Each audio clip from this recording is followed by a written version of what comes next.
Today we're going to create an Easter-themed environmental portrait with miniature photography.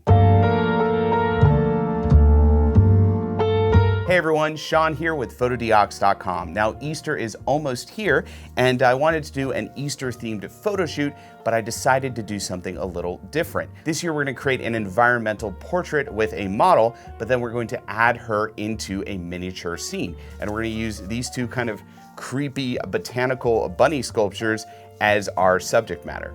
We're going to start with the model shoot. Today we're shooting with model Anna, and we're using two lights to light her. We want a dreamlike fantasy look for our final image, so we've got our key light on the right of the model, very low angle, kind of underlighting her. We're using our Warrior 200 LED studio light, and we've got a Fotodiox lantern softbox on it to create some nice diffusion and spread. And for our fill, we're simulating some blue moonlight with our Prismo Go RGB LED light panel. Okay, so our portrait session with Anna is done. We have the images we need. Now let's create the miniature set. We're using this hobby grass material that's used in miniature train sets. And then of course, we're using the two Target Topiary bunny statues as our main set pieces. We used full-size Fotodiox LED lights to light our model, but for the miniatures, we're gonna use mini LED Fotodiox lights, starting with this. This is the Prismo stick. It is an RGB LED wand light. We've got it on our mini tabletop tripod, and we're gonna set it on the side right here to replicate the larger Prismo Go RGB light we're using on our model.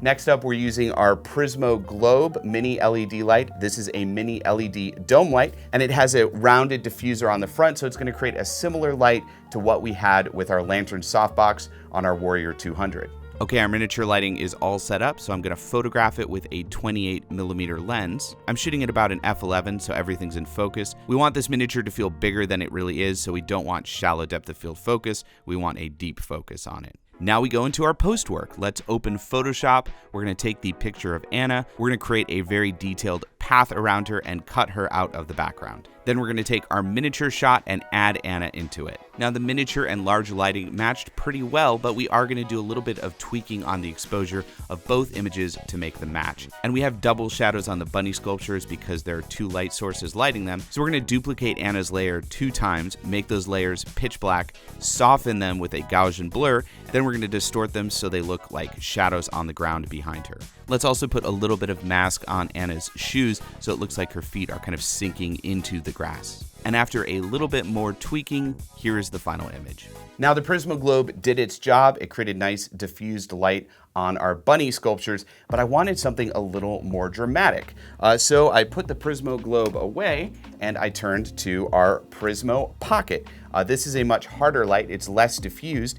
And as you can see here, if I put it right under our bunny models, we get much more dramatic light. Now to get this lighting, I had to put the Prismo Pocket into the miniature shot. You can actually see the light in the photo. So I'm gonna remove the Prismo Pocket, I'm gonna take a second image, and then I'm gonna composite the two images together in Photoshop so the light is removed. And when we add Anna back into the scene, you'll see that the intensity of the light matches on her, but the coverage on her legs is too far down. It doesn't match with the coverage on the two Topiary statues. So to fix this, we're gonna create a mask layer and we're gonna actually add some fake shadow to her legs. After a bit more tweaking, here is our second try at the final image, and the lighting is more dreamlike, more moody. If we compare it to the first image we made, the lighting in that image is much more flat and it just doesn't look as realistic. It's not as engaging. So even though the first image is fun and fine enough, I much prefer the second attempt.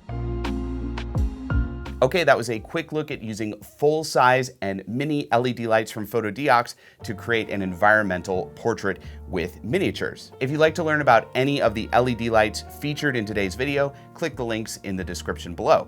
Also, click right here to subscribe to our YouTube channel to get more videos just like this one. I'm Sean with Fotodiox.com, and this year, watch out for creepy botanical bunny sculptures.